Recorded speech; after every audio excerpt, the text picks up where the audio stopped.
않고 OTT 프로그램을 통해서 넷플릭스나 티빙, 웨이브 이런 프로그램들로 어플들을 통해서 많은 재밌는 프로그램들을 또 보게 되는데, 제가 항상 하는 것은 아니지만 나오면 이런 유형, 장르가 있는데 지니어스라든지 데블스 플랜이라든지 이런 두뇌 게임이 나오는 그런 예능을 참 좋아합니다.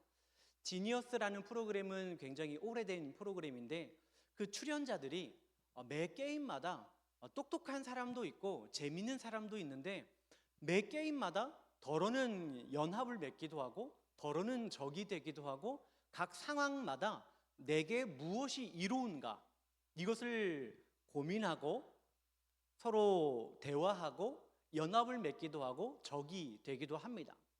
그래서 때로는 사람을 도구로 삼기도 하고, 뭔가 좀 인격적이지 못하고 좀 인상을 찌푸릴 만한 그런 모습들도 나오는가 하면, 더러는 뭔가 정의로움 속에 뭔가 많은 사람들 사이에 그 인간다움을 지키고자 하는 그렇게 발버둥 치는 사람들도 있기도 해서 그런 사람들은 좀 딱해 보이기도 합니다. 아무리 냉정한 승부의 세계라고 하지만 사람이 사람됨을 잃어가는 그 상금의 눈이 멀어서 어떻게든 최근에 오징어 게임도 3가 나왔는데, 그 상금의 눈이 멀어서 사람을 사람으로 보지 않고 도구로, 그 수단으로 보는 그런 상황들이 우리가 사는 삶에서도 나타나고 있는 것을 보면 참 안타까울 때가 많이 있습니다. 그러나 이 자리에 모인 우리는 어떠한 목적과 도구와 수단이 아니라 하나님께서 온전히 우리를 사랑하심과 하나님을 사랑함으로 고백하는 믿음의 백성들의 모임인 교회로 우리를 불러주신 줄로 믿습니다. 그래서 이 자리 가운데에는 남자나 여자나 종은 없지만 어떠한 학생이건 직장인이건 어른이건 간에 하나님의 사랑으로 이 자리에 모이기에 충분한 자격과 하나님의 인도하심이 우리 안에 있다는 것입니다. 오늘 본문은 바울과 유대인들 사이에 있었던 큰 사건입니다. 바울이 예루살렘에 있는 이 유대인 교회의 유대인 형제들과의 오해를 풀기 위해서 7일간의 정결 의식을 마치고 예루살렘 성전에서 제사를 드리러 갔을 때 한 가지 오해로 말미암아 큰 소동이 일어났습니다. 유대인들은 바울을 죽이려 하였고, 그때에 마침 성전 외곽 벽의 서쪽 벽에 있는 로마 군대들이 출동해서 바울을 그들로부터 격리시켰습니다. 바울의 상태, 뭔가 로마군에 의해서 건져졌지만, 죽을 뻔한 위기에서 바울이 건져졌지만 그의 상태는 옆에서 누군가 부축하고 끌어올리지 않으면 계단 한 층계도 올라갈 수 없을 만큼 심적으로, 신적으로, 육체적으로 많이 상한 상태였습니다. 바울과 유대 교인들은 완전히 갈라졌고, 이들이 다시금 하나가 될 만한 이 접점이 하나도 없는 것처럼 보입니다. 그러나 하나님께서 오늘 말씀을 통하여 우리에게 거듭 주시는 메시지는, 하나님이 세상을 이처럼 사랑하사 독생자를 주셨으니 이 세상 모든 이들에게는 예수 그리스도가 접점이 되고 우리가 연합할 수 있는 하나님의 길, 사랑의 길을 우리에게 허락하셨다는 것입니다. 바울은 이 마음을 알고 있었기 때문에 유대인들을 향한 그의 변호, 그의 변명이 오늘 본문에서 등장합니다. 디아스포라 유대인들까지, 당시에 예루살렘 성에 사는 사람들뿐만이 아니라 당시에 오순절을 지키기 위해서 유럽 전역에서 모였던 그 유대인들, 그 수많은 무리들을 바라보며 바울은 층계를 올라가고 있었습니다.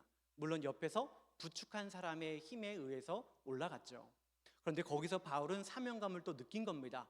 저들이 나를 죽이려 하였지만 하나님께서 여전히 저들을 사랑하신다는 것, 하나님께서 저들을 향한 하나님의 계획하심이, 여호와 이레의 하나님의 놀라우신 그 하나님의 사랑하심이 저들을 향하여서도 있다는 것, 이것을 알기 때문에 바울은 그 순간에서도 저들을 향한 한마디 외침을 시작합니다.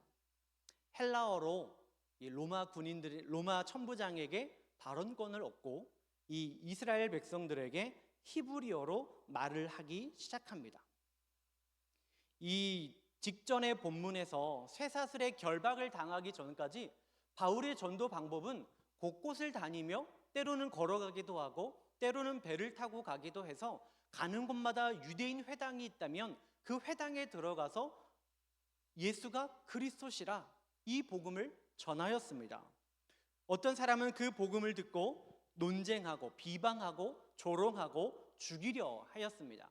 또 어떤 사람들은 관심을 갖고 더 듣고자 했으며 매일 같은 이야기를 들려달라 요청하기도 했습니다. 바울은 그렇게 복음을 받아들인 자들을 가르치고 교회를 세우며 리더를 세웠고 그 과정에서 예루살렘 교회에 와서 보고하고 하나님의 일하심을 함께 기뻐하기도 했습니다. 그 사이사이에 편지를 하기도 했고요. 그 여러 교회의 문제에 대한 사랑의 권면을 편지로 전했습니다. 사람도 보내고 다시 가기를 희망한다 전하기도 했습니다. 그러나 오늘 본문 이후로부터 쇠사슬에 묶이고 결박당한 이후에 바울은 더 이상 이전의 전도 방법을 사용할 수가 없게 되었습니다.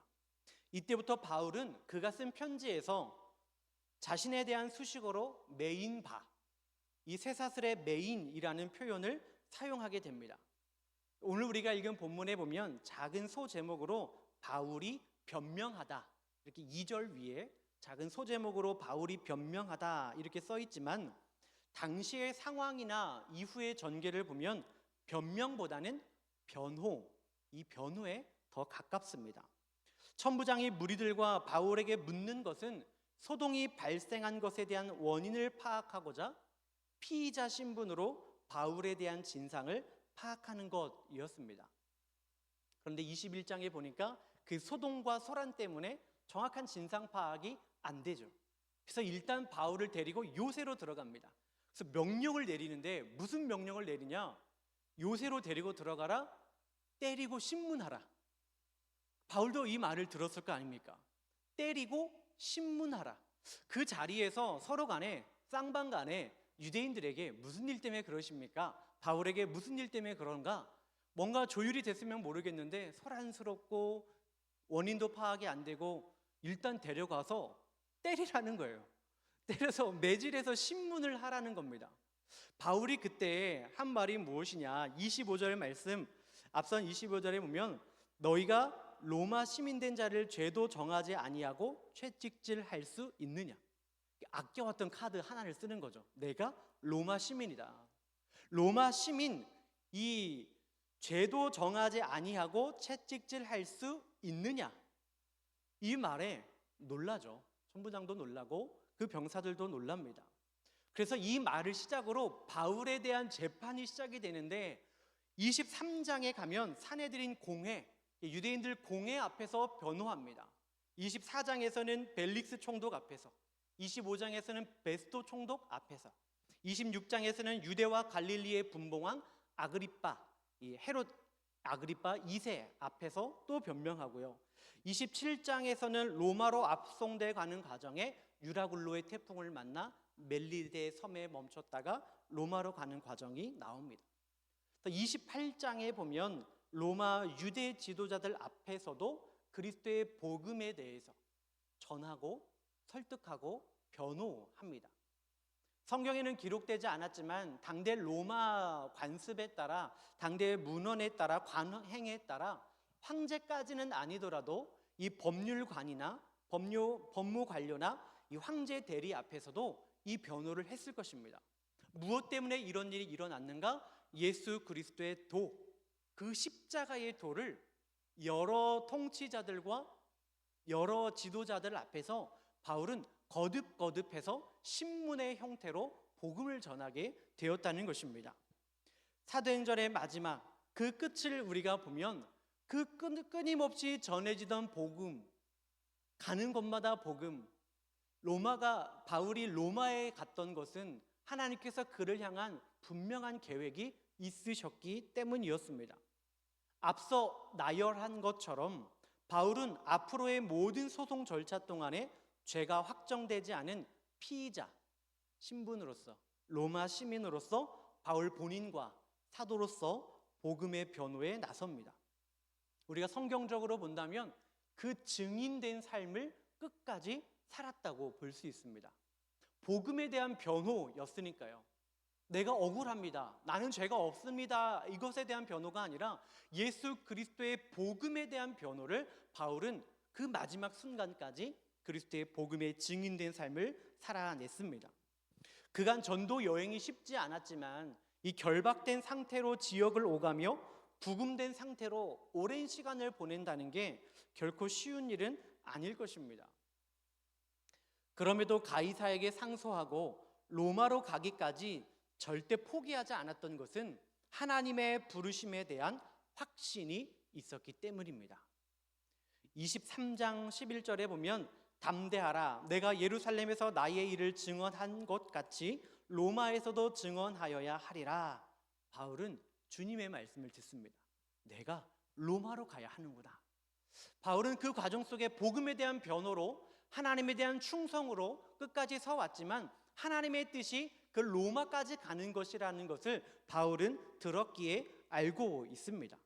매맞고 죽은 자처럼 되는 일을 경험하고 두렵고 힘들어 할 때에도 하나님께서는 사도행전 18장을 통해서 이 바울에게 두려워하지 말며 침묵하지 말라, 내가 너와 함께 한다는 것을 주님께서 말씀하셨습니다. 결박당하는 어려움, 여러 복음을 전하는 데에 대한 그 장애물과 한계 속에서도 바울은 그 하나님의 이끄심을 믿음으로 끝까지 포기하지 않았다는 것입니다. 하나님의 음성과 함께 하심에 대한 확신이 없었다면 결코 누구도 이 길을 자신의 의지와 신념만으로 달려가기는 어려운 일일 것입니다. 내가 바울처럼 위대한 전도자가 돼야지, 이 의지와 결단만을 가지고 바울과 똑같은 길을 갈 수 있겠느냐? 아무리 시대와 상황이 다르다 할지라도 결코 쉬운 길은 아닐 것입니다. 우리는 사도행전을 통하여 위대한 바울의 일대기를 보는 것이 아니라 바울을 통하여 일하셨던 위대한 하나님의 일하심과 동행을 바라봐야 합니다. 하나님께서 바울을 통하여 어떻게 일하셨는가, 하나님께서 바울에게 어떻게 말씀하셨는가, 이것을 봐야 한다는 것입니다. 그리고 우리도 믿음의 증인이 되어 확신할 수 있어야 합니다. 하나님께서 나를 사랑하시는구나, 하나님께서 나를 주의 종으로 부르셨구나, 하나님께서 나를 하나님이 사랑하시는 백성으로, 하나님 나라의 백성으로 삼으셨구나, 이 확신이 우리 안에 있어야 한다는 것입니다. 하나님께서 나와 함께 하십니다. 하나님께서 내게 말씀하십니다. 바울에게 뿐만이 아니라 우리에게도 두려워 말며 침묵하지 말라, 내가 너와 함께함이라, 이 하나님의 음성을 분별할 수 있는 영적으로 깨어있는 믿음의 상태가 우리 모두의 신앙과 영성이 될 수 있기를 축복합니다. 바울이 이러한 영성의 소유자가 되기까지 여러 일들이 있었지만 특별히 오늘 유대인들을 향한 변호에서는 자신의 과거의 이야기를 꺼냅니다. 그 역시 유대인 중에 유대인이요 유대교의 열성 신자였던 시절부터 시작합니다. 바울은 지금 이 유대인들 때문에 죽을 뻔했어요. 지금 붙들려 가고 있거든요. 죽을 뻔했어요. 이 로마 군인들에 의해서 쇠사슬에 두 손이 묶였습니다. 근데 이 소동은 착각 때문에 일어난 거였거든요. 바울이 성전에 함께 있는 자가 이방인이다, 이 외침 하나 때문에 소동이 일어났고 유대인들이 그를 죽이려 했습니다. 그런데 이방인이 아니었어요. 그럼 바울이 내가 정신 차리고 몸을 일으켜 세워 저들에게 변호를 한다, 변명을 한다, 그러면 무슨 말을 하겠습니까? 여러분 잘못 보셨습니다. 저 사람 보세요. 7일 동안 정결의식을 행했던 유대인입니다. 나는 이방인과 성전에 함께 있지 않았습니다. 이게 변호할 만한 내용 아니겠습니까? 눈앞에 유대인들은 이유가 뭐가 됐든 바울에 대한 소문을 아는 자들은 어떤 빌미를 삼아서라도 그를 죽이려 했을 것입니다. 그러나 그 순간 바울이 잡혔을 때는 분명한 오해 때문이었으니까 그가 풀려날 수 있는 변호가, 알리바이가 있잖아요. 아니 요즘 같았으면 오히려 무고죄다, 역고발을 하겠죠. 무고죄입니다. 당신 오해하고 착각해서 나를 신고하였고 소동이 일어나고 내가 죽게 되었으니 무고죄로 당신을 고발합니다. 나에게 피해 보상하세요. 이렇게도 할 수 있을 겁니다. 제가 아까 말씀드렸던 23장부터 쭉 이어지는 바울의 변호는 굉장히 법적인 절차입니다. 고린도 전서에서도 보면 바울의 권위, 사도성과 그의 지도자 리더십을 위협하는 발언들과 교회의 갈라짐이 있었기 때문에 이를 변호하는 법적인 용어들이 굉장히 많이 사용이 됐거든요. 바울이 똑똑한 사람입니다. 법적인 용어도 잘 알고 있던 사람입니다. 이 순간에 그 모든 것들을 활용하여 쇠사슬 해서 이 결박이 풀어질 만한 열쇠도 아마 있지 않았을까요? 그런데 바울은 오늘 본문과 같은 내용을 형제들에게 전합니다. 변호는 억울함에 대한 변명과 호소가 아니었습니다. 당시에 사용될 수 있는 온갖 수사적 용법을 최대한 동원해서 사람들의 귀에 잘 들릴 만한 수사적 용법, 말하는 능력을 총동원하여서 그들에게 설득을 하고 있습니다. 납득하지 못하고 용서하지 못하는 듯한 유대교인들을 향하여 나 역시 그러했던 상황을 들려주며 설득합니다. 바울은 그가 할 수 있는 최선의 것을 다 동원하여 유대인들의 귀에 자기 말이 들려질 수 있도록 합니다. 당대에 쓰이던 수사적 용법 중에 거의 가장 큰 치트키 중에 하나가 무엇이었냐면 감정에 호소하는 겁니다. 법적인 절차에서도 감정에 호소하는 것도 수사적 능력 중에 하나였습니다. 바울은 천부장에게 헬라어로 발언권을 얻고 히브리어로 그 유대인들에게 말을 할 때 그 시작을 우리가 읽은 말씀 2절의 말씀처럼 합니다. 그가 히브리 말로 말함을 듣고 더욱 조용한지라 이어 이르되. 히브리 말을 하니까 유대인들이 그 소동이 그치고 뭐라 하는지 귀를 기울이기 시작합니다. 나는 유대인이다. 자신에 대한 이야기를 시작하죠. 나는 유대인이야. 길리기아 다소 출신이지만 예루살렘 성에서 자랐어. 가말리엘의 문화에서 엄격한 교훈과 율법의 교육을 받았어. 너희 모든 사람처럼 하나님에 대한 열심이 있는 자야. 그들과의 공통점을 계속 이야기를 합니다. 유대교인들과의 동질성에 대한 어필과 공감을 끌어내고 있는 것입니다. 우리가 TV나 아니면 낯선 사람이지만 뭔가 우리와의 공감대를 갖고 있고 우리 민족에 대한 공감대를 갖고 있다면 뭔가 우리 안에 이 국뽕이라 그러죠. 막 자부심이 막 우리 안에도 일어납니다.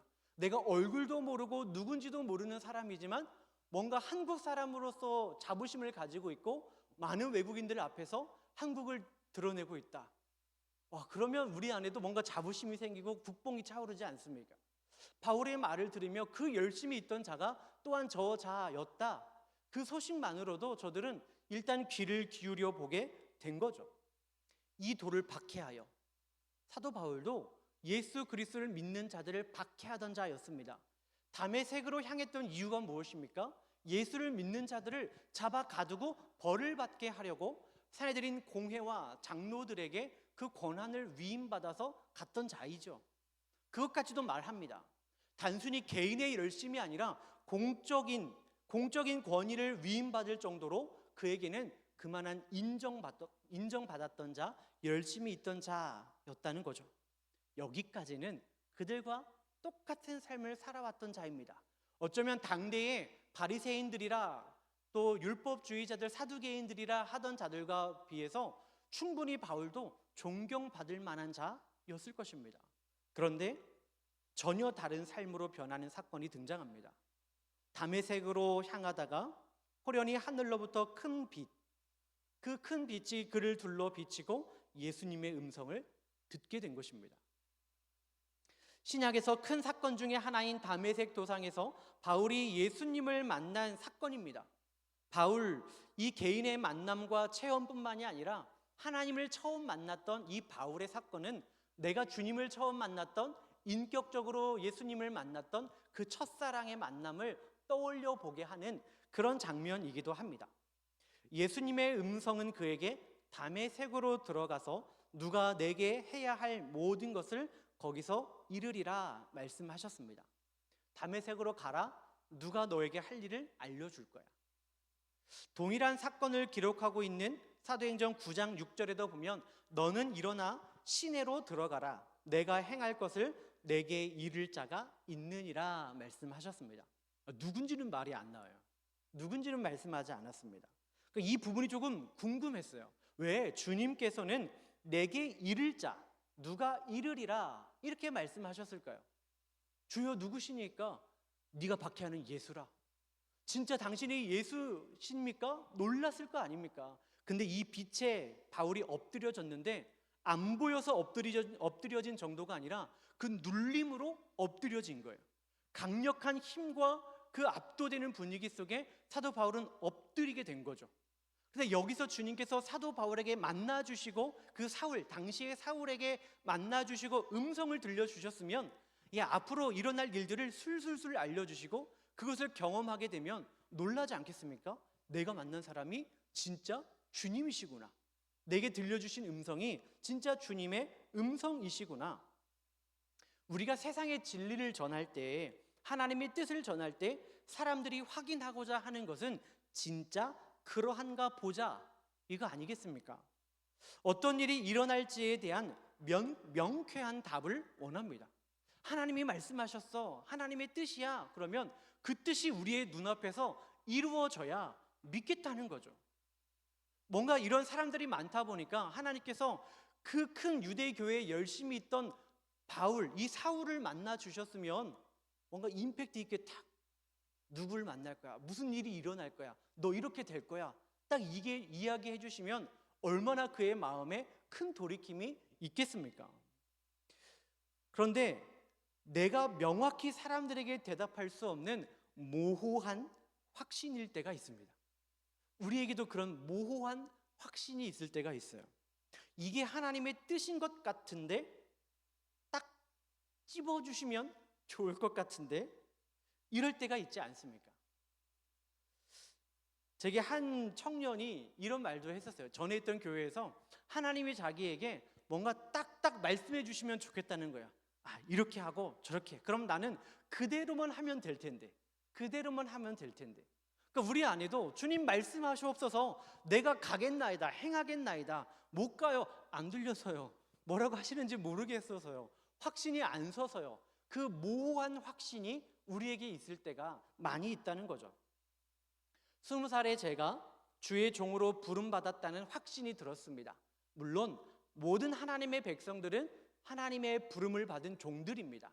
그 중에 목회자라는 소명을 확신했을 때 나는 가리, 주의 길을 가리, 그 확신을 소명하고 그 길로 가야겠다. 군대를 다녀와서 이제 하나님께서 나에게 말씀하신 그 길을 가야 하는데 어떻게 해야 하지? 군대 다녀온 뒤에 하나님의 부르심이 확실하다면 빨리 신학교에 가야 하지 않을까? 뭔가 내 안에 그런 갈등이 일어났어요. 그래서 2학년은 다니고 3학년이 되던 시점에 갈등이 일어났습니다. 신학교에 갈까? 아니면 졸업하고 대학원에 갈까? 제가 이 소명에 대한 부분은 몇 번 말씀드린 적이 있는데 그 고민 때문에 저는 6개월을 기도했습니다.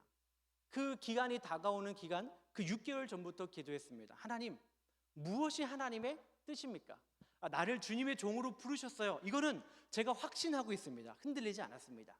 그러면 제가 신학교에 가야 합니까? 대학원에 가야 합니까? 뭔가 하나님이 저를 쓰시겠다고 딱 불렀으면 6개월 뒤에 자퇴를 하고 이제 대학원에 가라, 아니 신학교에 가라, 이렇게 명확하게 말씀해 주시면 좋겠는데 그게 모호한 거예요. 그래서 기도로 하나님의 뜻을 구하기 시작했습니다. 그 기간, 오랜 기간 아침에 일어나면 기도하고 저녁에 자기 전에 기도하고 오랜 기간 기도하다가 스스로도 새벽 기도를 갖자, 그러니까 교회의 새벽 기도가 아니라 내가 하나님 앞에 작정하고 특세를 갖자, 3일간의 특세를 갖자. 그래서 제 본 교회는 이제 모 교회는 차를 타고 갔어야 했기 때문에 걸어갈 수 있는 집 가까운 교회로 3일 동안 특세를 가자. 그래서 그 교회에 가기 시작했습니다. 놀라운 일이 뭔지 아세요? 그 교회는 자기네 특세를 하고 있었어요. 진짜 그 교회 특세가 하고 있어서 강사 목사님이 오시는 거예요. 나는 내 스스로 작정하고 갔지만 그 교회는 그 교회대로 특세를 하고 있었고 강사 목사님이 오고 계셨습니다. 그래서 3일 동안 작정하고 내가 작정한 3일이 끝날 때 기도하다가 답답한 마음에 또 일어나서 잘 모르는 남의 교회인데 이 복도를 다니면 목양실이 어디 있나, 목양실을 찾아갔더니 담임 목사님, 부목사님, 강사 목사님 다 계시더라고요. 제가 이런 걸로 고민 중입니다. 그래서 권해주시더라고요. 대학원에 가라. 대학원을 갈 수도 있다. 저 일반 대를 다니고 있었으니까. 그리고 대학원에 가서 신학교에 가면 된다. 그리고 기도를 해주셨습니다. 그 기도를 받고 제 마음이 평안해졌을까요? 그렇진 않았습니다. 그렇진 않았습니다. 이거는 기한이 있는 기도 제목이잖아요. 그 6개월의 기한, 뭔가 편입이 주어지는 시간. 이게 지나면 3학년에 올라가면 일반대는 그냥 계속 가는 거죠. 자퇴하고 편입하면 이제 신학생으로 가는 겁니다. 원서를 일단 내보자. 원서를 냈는데 합격했어요. 편입에 합격했어요. 그러면 다니던 학교는 자퇴해야 됩니다. 자퇴하지 않으면 이중 등록으로 둘 다 잘리거든요. 그래서 자퇴하고 신학교에 가게 됐어요. 이 기간 동안 뭔가 내 마음에 확신이 들고 고민이 되지 않았으면 좋겠는데, 뭔가 이게 하나님의 뜻이라는 확신이 들 수 있으면 좋겠는데 자꾸 이것으로 기도하게 하시는 거예요. 그래서 나 좀 위해 기도해 주세요. 남의 교회 가서 특세 때 찾아가서 저 기도 좀 해주세요. 그리고 같이 동역하는 사람들에게 좀 이게 고민이고 기도하자. 그렇게 많은 이들과 함께 기도 제목을 나누기도 했어요. 강력한 하나님의 부르심에 거부도 했지만 결국 저는 순종했어요. 주님의 종이 되겠습니다. 그러면 하나님의 인도하심대로 모든 상황이 풀려가야 하는데, 그래, 이거 하나님의 뜻이지, 고민도 없이 가야 되는데 어디에 하나님의 뜻이 있는가를 늘 고민하고 있습니다. 지금 우리의 모습도 그러지 않습니까? 예수님이 바울을 만나 주셨잖아요. 우리 교회도 이제 내일부터 영아부 성경학교를 시작으로 여름 사역이 시작이 됩니다. 우리의 기도 제목이 무엇입니까? 하나님, 우리 아이들을 만나 주시옵소서. 우리 아이들의 기도 제목이 뭡니까? 하나님, 나를 만나 주시옵소서. 이게 애들의 기도 제목이에요. 수련회가 끝나고 나면 아이들도 모호해집니다. 내가 하나님을 만난 것인가? 하나님이 나를 만나 주신 것인가? 뭔가 이런 모호함이 없도록 하나님께서 임팩트 있게 강하게 딱 만나 주시고 들려주시고 보여주시면 좋을 텐데, 하나님께서 우리에게 주시는 마음은 계속해서 기도하도록 하시는 거예요. 그런데 명확한 건 있습니다. 하나님께서 우리의 자녀들을 사랑하신다는 사실입니다. 하나님께서 우리를 사랑하신다는 사실입니다. 이거는 결코 모호하지 않습니다. 왜냐하면 하나님께서 우리에게 말씀하셨기 때문입니다. 예수님께서 바울을 만나 다메섹으로 가라 말씀하셨어요. 이왕 만나 주신 거 누구를 만나, 어디로 가라, 정확히 몇 시에, 어디에, 이렇게 디테일하게 알려주셨다면, 뭔가 하나님의 뜻이 딱딱 맞아 들어간다면 추호의 의심도 들지 않을 것입니다. 근데 하나님께서 말씀하시기를 다메섹으로 가라, 누가 너에게 행할 일을 알려줄 것이다. 그리고 또 우리가 읽은 말씀처럼 내가 너를 멀리 이방인에게로 보내리라, 이방인에게 보내리라 말씀하셨습니다. 우리나라로 따지면 대한민국 빼고 다 이방인이에요. 다 이방 땅이에요. 주님, 그러면 정확히 어디로 가야 됩니까? 아시아로 가야 됩니까? 유럽으로 가야 됩니까? 주님 말씀이 없으시죠. 바울에게도 아무 말씀이 없으셨어요. 저에게도 이 육신의 아버지가 종종 당신의 하실 말씀만 하시고 끊을 때가 있는데, 우리 하나님도 종종 하나님의 말씀을 들려주시고 그 이후에 속해되는 내용이 없을 때가 있어요. 바울의 전도 여행을 우리가 결과를 알고 봐서 그렇지, 바울도요 길을 잃었어요. 바울도 전도 여행 중에 어디로 가야 할까? 길을 잃었다고요. 그런데 놀랍게도 하나님께서는 그럴 때마다 정확한 길을 제시하시고 행동을 결정해 주시는 것, 그것이 아니라 사람을 만나게 하셨습니다. 그 놀라운 때마다 동역자를 세워주시고 사람을 만나게 하시고 그의 말 교제에 따라 또 다른 지역으로 가게 되기도 하고, 그렇게 자연스럽게 순리대로 흘러가듯 바울의 전도 여행이 흘러갔다는 것입니다. 그러니까 바울이 나는 무익한 종, 내가 한 것이 아니라 하나님께서 나를 길을 잃고 헤매던 나를 그저 주님의 방법대로 이끌어 가셨다, 그렇게 고백하던 것 아니겠습니까? 본문에서 바울은 아나니아라는 사람을 만납니다. 이 아나니아는 율법에 따라 경건함으로 거기 사는 모든 유대인들에게 칭찬을 듣는 사람이었습니다. 사도행전 9장에는 아나니아를 제자라고 표현하고 있죠. 존경받는 유대 교인이었으나 예수의 복음을 받아들이고 제자된 자, 그리스도의 복음의 증인된 자입니다. 23장에도 아나니아가 등장하는데 이 대제사장 아나니아와는 동명이인 다른 사람입니다. 제자 아나니아가 바울을 만나 형제 사울아 다시 보라 하거늘 즉시 그를 쳐다보았노라. 이 밝은 빛이 바울을 비춤으로 눈이 멀었던 그에게 이 비늘 같은 것이 벗겨지고 바로 보게 되었다. 성경은 이렇게 말씀하고 있죠. 그때 누가 말하였느냐? 아나니아를 만나고 그의 말을 들었다는 것입니다. 아나니아 역시도 주님의 명령을 들었습니다. 당시 사울이라는 자를 찾아가서 안수하여 보게 하라, 이것이 주님의 음성이었습니다. 그런데 아나니아도 이 사울이라는 자가 누군지 알고 있었기 때문에 주님, 주의 성도에게 적지 않은 해를 끼쳤습니다, 이렇게 이야기하거든요. 그런데 하나님은 단호하게 말씀하셨습니다. 가라, 택한 나의 그릇이라, 이렇게 말씀하셨습니다. 하나님께서 눈이 먼 바울에게 만나게 하신 이는 하나님의 사람으로서 주의 음성을 듣고 나온 자였습니다. 하나님에 대한 열심이 있던 자였고 예수 그리스도를 믿음으로 하나님의 사랑과 구원, 신실하심을 확신하는 아나니아는 바울에게 이렇게 이야기합니다. 이제는 왜 주저하느냐? 일어나 주의 이름을 불러 세례를 받고 너희의 죄를 씻으라 하더라. 아멘. 왜 아나니아가 바울에게 왜 주저하느냐? 강력하게 권면할 수 있었을까요? 뭔가 이 아나니아는 사울의 존재를 알고 있었기 때문에 네가 사울이라면 많은 교인들을 박해하고 잡아가두고 죽이기까지 하며 스데반의 죽음을 찬성하고 그들의 옷을 들고 있었던 자, 사울이라는 자. 그런데 그에게 나아가기 싫은 마음이, 욥과 같은 마음이 아나니아라고 없을까요? 그도 예수의 복음을 아는 자, 예수의 제자된 자, 그 증인된 삶을 살아가고자 했던 자였는데 이 사울에게 나가고 싶었겠냐고요. 그런데 그는 주저하지 않고 사울에게 찾아가 이 말을 전하는 것입니다.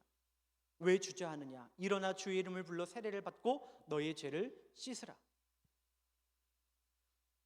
그가 강력하게 권면할 수 있었던 이유는 다른 게 아니었습니다. 하나님께서 그를 택하셨고 하나님의 사람으로, 하나님의 사랑으로 부르셨다는 것입니다. 아나니아에게는 다른 소명이 아니에요. 내가 그를 택하였다 말씀하신 하나님의 그 말씀만으로도 그는 찾아가 그에게 세례를 받고 죄사함을 받으라, 예수의 이름을 부르짖고 죄사함을 받으라 선포해야 했던 겁니다. 바울에게 모호한 것 같았던 다메섹 도상에서 다메섹으로 가라, 누군가 너에게 말해줄 거야, 누군가 너에게 일러줄 거야, 모호한 것 같았던 그 하나님의 명령은 아나니아를 만날 때 완전한 퍼즐 조각이 맞춰졌습니다. 바울은 십자가의 돌을 박해하던 자였습니다. 그 길이 옳은 줄 알고 달려왔던 것이죠. 그런데 그는 이제 눈이 멀었습니다. 한 치 앞도 볼 수 없는 상황이 된 것입니다. 그 인생에 그 어느 때보다 답답하고 막막하던 때가 이때가 아닐까요? 호련히 하늘로부터 큰 빛이 일어나 그가 엎드려지게 되고 그 이후로 앞을 볼 수 없었잖아요. 그러니까 얼마나 답답하고 그 인생에 막막하던 때였겠습니까? 어디로 가야 할지, 다메섹으로 가라 했는데 거기서 무엇을 해야 할지, 이 상태로 내가 무엇을 할 수 있을지, 보던 자가 보지 못할 때 다가오는 그 두려움은, 그 막막함은 이루 말할 수 없는 것입니다. 예수님의 음성을 들었지만 다메섹에서 그는 누군가를 기다려야 했습니다. 9장 말씀에 보면 주님께서 아나니아에게 말씀하시기를 그가 아나니아라 하는 사람이 들어와서 자기에게 안수하여 다시 보게 하는 것을 보았느니라 말씀하셨습니다. 다메섹 도상에서는 주님의 음성을 듣고 다메섹으로 향하였겠지만 그 이후 언젠가 환상을 통하여 아나니아라는 사람이 찾아올 것이다 라는 것을 주님이 보여주신 것 같습니다. 음성 이후의 환상이 보여졌습니다. 하나님이 친히 일하시는데 놀라운 능력과 경험, 환상으로 모든 것을 알게 하시고 고민 없이 주의 길을 가게 하실 수 있는 하나님, 그 전지전능하신 하나님이 왜 꼭 누군가를 만나도록 하셨을까요? 왜 꼭 누군가를 만나게 하셨는가? 왜 바울에게 아나니아를 만나도록 하셨을까요? 왜 고넬료에게 베드로를 만나도록 하셨을까요? 왜 에디오피아 내시에게 빌립 집사님을 만나도록 하셨을까요?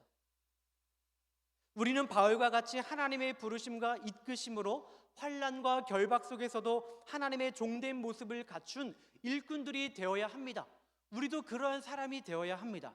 그것이 우리의 신앙과 영성이 되어야 합니다. 그런데 하나님께서는 바울을 통하여 하나님의 교회를 세워가고 주의 나라를 확장시켜 가는 일에 결코 바울 한 사람만을 사용하지 않았습니다. 특별히 오늘 본문에서는 아나니아를 만나게 하셨습니다.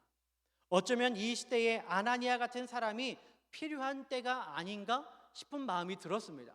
말씀을 묵상하고 준비하면서 아나니아가 바울을 향하여 왜 주저하느냐 말한 것은 그에게 확신이 있었기 때문입니다. 그도 하나님께서 사랑하시는 자라, 이 확신이 아나니아에게 있었기 때문입니다. 하나님이 말씀하셨기 때문이기도 하죠. 바울은 아나니아와 교회의 형제들이 결코 인정할 수 없고 받아들일 수 없는 사람이었지만 하나님께서 택하셨다고 말씀하셨습니다.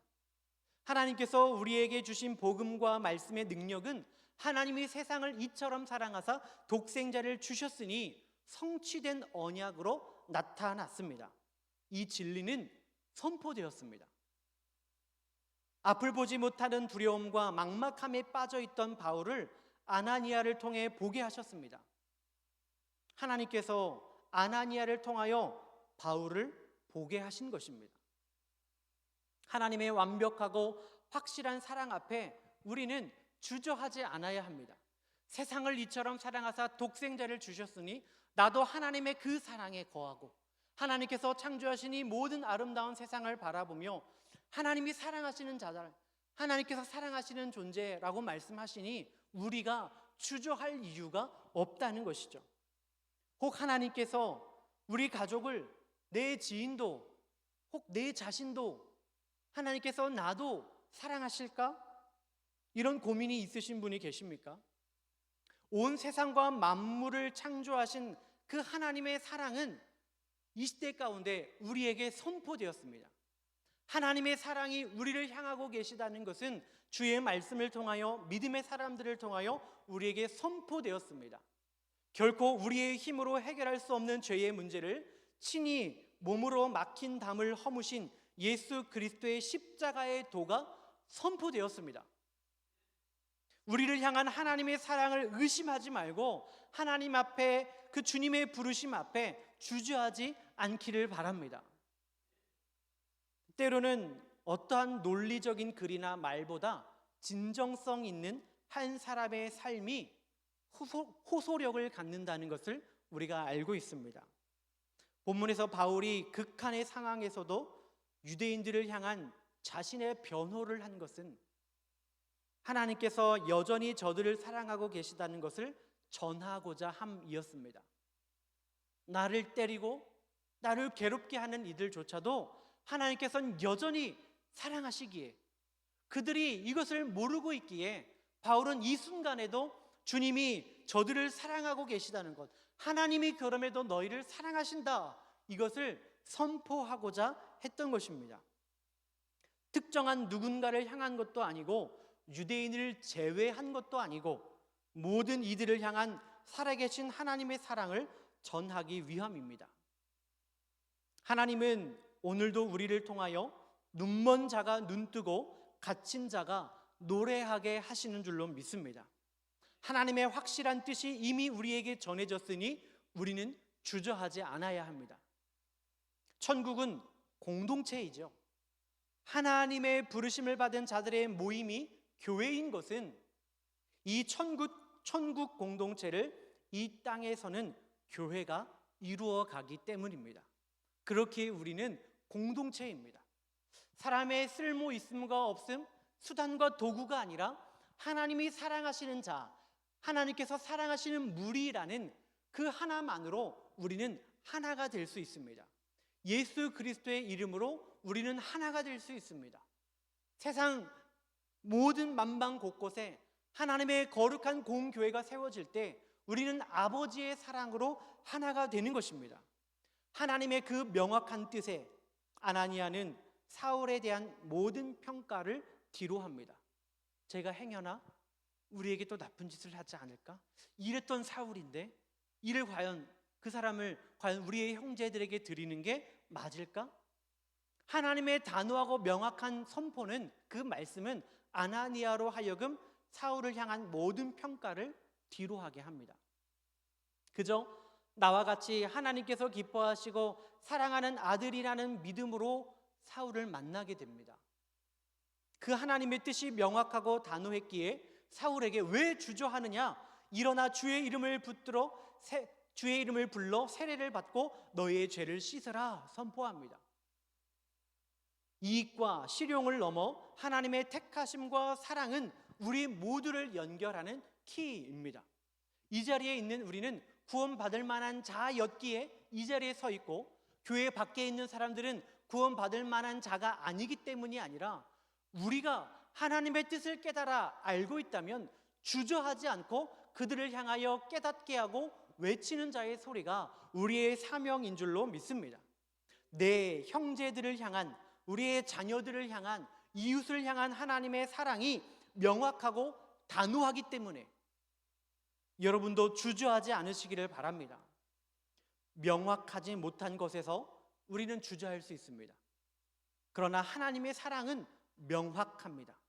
우리를 향한 하나님의 사랑은 명확합니다. 이 시대는 사랑에 대한 확신이 줄어들고 불신과 두려움이 번져만 가는 것 같습니다. 내가 사랑받는 자인가? 늘 의심이 듭니다. 내가 용납될 수 있을까? 걱정하고 염려합니다. 두려워합니다. 눈이 있으나 그 마음을 보지 못함으로 두려워하는 것이 오늘 본문에 나오는 눈먼 사울과 같지 않습니까? 눈이 있으나 보지 못하는 사울과 같지 않습니까? 사울의 눈에 비늘이 벗겨지고 명확히 볼 수 있도록 한 것은 하나님의 마음을 듣고 보게 하심으로 인함입니다. 하나님의 뜻을 그로 하여금 듣게 하심, 하나님의 명확한 뜻을 그로 하여금 알게 하심입니다. 지금도 다르지 않습니다. 우리는 이 시대의 아나니아가 되어 눈에 씌워진 비늘로 하나님의 사랑을 보지 못하고 사랑을 갈망하나 확신하지 못하는 이 시대의 영혼들에게 선포해야 합니다. 하나님이 너를 택하였다. 왜 주저하느냐? 세례를 받고 죄를 씻으라. 주의 이름을 부르짖으라. 그것이 우리의 외침이 되어야 할 줄로 믿습니다.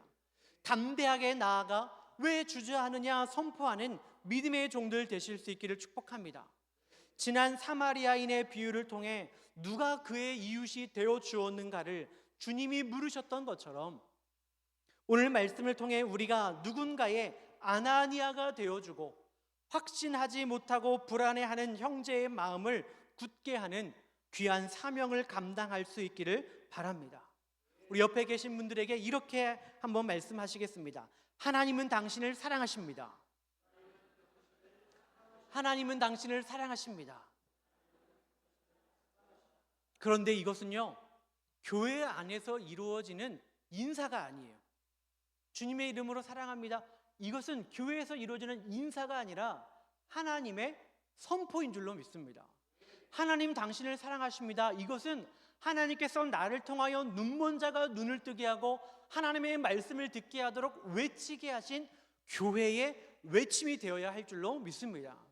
하나님은 당신을 사랑하십니다. 이것은 하나님께서 오늘도 우리를 통하여 역사하시고 모호한 자들에게 명확하게 선포하시는 하나님의 은혜의 말씀인 줄로 믿습니다.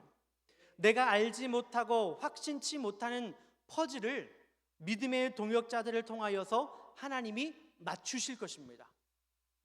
바울에게 모호하였으나 아나니아를 통하여 그 퍼즐을 맞추셨던 것처럼 고넬료에게 모호하였으나 베드로를 통하여 그 퍼즐을 맞추셨던 것처럼 에디오피아 내시에게 모호했으나 그 빌립을 통하여 퍼즐을 맞추셨던 것처럼 우리로 하여금 인생 가운데 눈이 멀어 모호한 자들에게 주님께서 하나님의 사랑을 선포케 하시고 그 하나님의 확증하신 사랑을 통하여 퍼즐을 맞춰가고 계실 줄로 믿습니다. 그렇기 때문에 우리는 나의 나머지 퍼즐을 찾고자 애쓰는 것이 아니라 하나님께서 그 일을 하시고 나의 퍼즐을 하나님께서 맞춰가심을 신뢰함으로 그 일하시는 하나님을 바라봄으로 믿음으로 나아가는 우리의 발걸음이 될 수 있기를 바랍니다. 하나님을 신뢰함으로 달려가는 우리의 발걸음이 되기를 바랍니다. 이 순간 내가 의아해하고 알지 못하고 확신치 못하는 이들이 있다면 일하고 계신 주님을 신뢰하십시오. 우리 함께 찬양하기를 원합니다. 주가 일하시네. 주님이 일하시고 계십니다. 나에게 모호한 것 같았으나 귀한 믿음의 동역자를 통하여 하나님께서 그 일을 이루어 가고 계시니 주님이 일하고 계십니다. 눈이 멀어 보지 못하고 답답해하고 두려워하는 그들에게 우리를 통하여 주가 일하심, 하나님의 사랑을 선포케 하심, 하나님의 교회를 세워가심, 하나님의 교회를 견고히 하심, 그 모든 일을 우리 주님께서 이루어 가시는 줄로 믿습니다. 우리가 주님의 그 일을 이루어가기 위하여 어떻게 믿음의 길을 달려갈 수 있겠습니까? 내 능력 아니고 내 옆에 있는 사람 도구도 아니고 하나님께서 나를 사랑하신다는 그 믿음 하나로 달려가는 것입니다. 하나님이 나를 사랑하고 나와 함께하는 동역자들을 사랑하기에 하나님의 기쁨이 되는 교회일 줄로 믿습니다. 우리 교회가 커지고 재정이 많아지고 어떠한 사역을 많이 해서 주님이 기뻐하시는 교회가 아니라 하나님이 우리를 사랑하신다고 부르셨기에 우리가 그 주님께 사랑한다고 고백하기에 우리 교회가 하나님이 기뻐하시는 교회가 될 줄로 믿습니다. 특별히 성경학교로 이어지는 이 모든 기간 동안에 우리의 모든 자녀 세대에 이르기까지 하나님이 나를 사랑하시는구나, 하나님이 나를 사랑하시는구나, 그 귀한 믿음의 선포로 하나가 되고 기쁨의 교회가 되기를 소망합니다. 우리 함께 찬양하고 기도하기를 원합니다.